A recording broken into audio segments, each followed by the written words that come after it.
So in step three, I'll set up a Cloud SQL instance and WordPress database backup. So for this, we will go to the Google console and I'll go to Cloud SQL.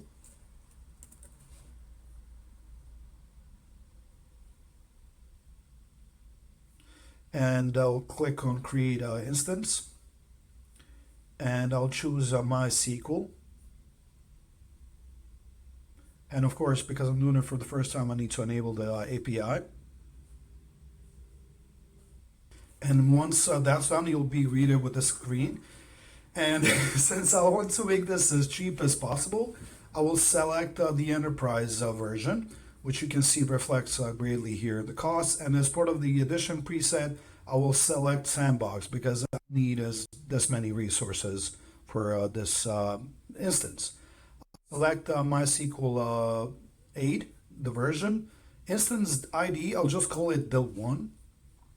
And the password. So this is the important part. And instead of switching over to the VS Code, I'll just use this one. So here, what I have is MySQL root password, very secure password I have here is change me. So I'm just gonna copy it here. I'll make sure that that's the one. Yes, that's the one. And I'll select to create it in a single instance here as part of the what Europe West 4.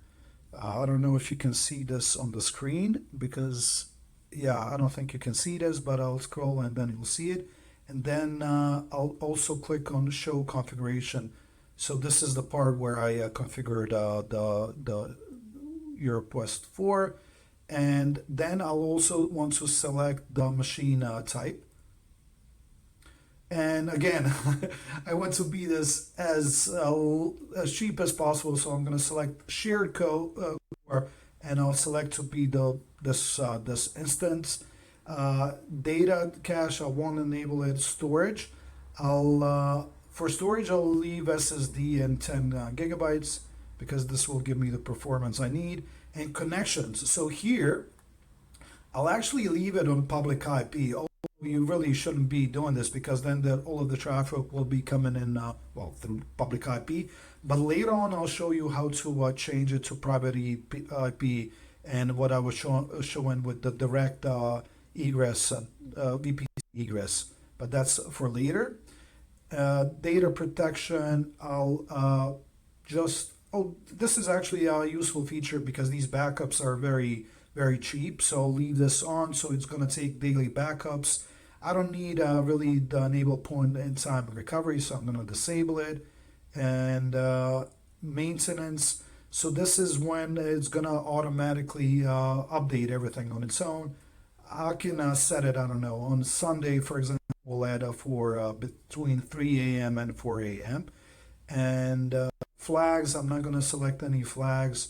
Query insights, same thing, and labels. So you cannot see it here. My screen doesn't reach, but I'm just on the bottom. Create instance, and this is how much it's going to cost me. I'm happy with this, and I will click create a instance.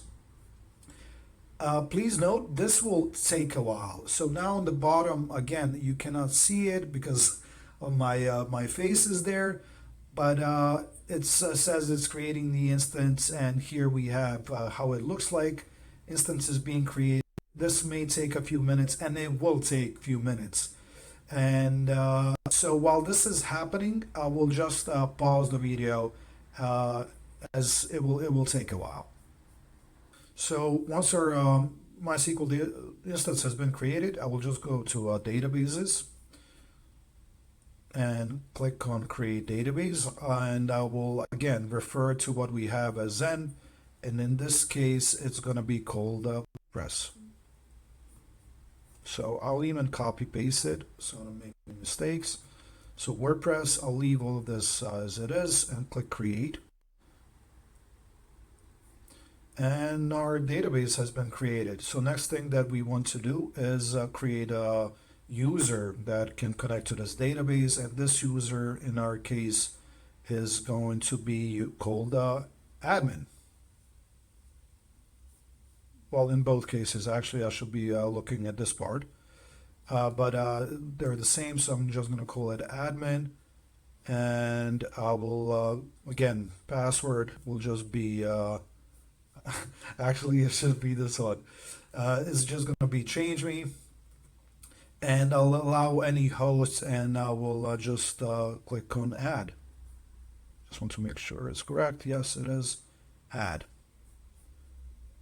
And that's it. Now we have our database, our instance, and the database user. And what we want to do is create a Cloud SQL, how we could do backups. So backups are done automatically each day as we set it up. And if I wanted to create a backup, I could just click create backup here. But this will, and it's very cheap. But this will only create a backup of the here. Like this backup won't be exported anywhere. So what I want to do now is I will go and create a new bucket.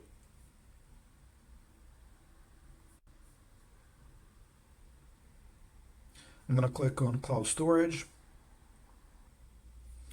and I'll click on Create a New Bucket, and I will call it the backup, and I'll just click. Oh, of course, it's taken, so I'm going to Adnan, like it needs to be a unique name. Again, I want it to be as cheap as possible, so I'm going to select it to only be in one region, and I will select your West 4. And continue. We can also select auto class. I like auto class because then it can change if it's there for a really long time. And continue. And that's it. I'm just going to click on create. And I'm going to enable the public access prevention. And that's it. So once our GCS bucket has been created, I'm going to go to Overview, and I will click on Export. And here, I'm going to leave it to SQL, and for example, I'm going to select the backup, the bucket I just created. I'm going to select it, and this is going to create the whole entire instance backup. And I can leave it like this. I'm just going to click Select and say the entire instance, and I'm going to click on Export. And this is going to be very fast because there's no data. It doesn't really even make sense to make this backup at this point. You would want to do this later on, but I just want to show how this can be done. And again, you cannot see it in the bottom, but there's a little export, and it's exported, and then our buttons are not grayed out anymore. I'm going to show you how to also do this just for the database. For example, I would select one or more databases. I will select WordPress. Okay.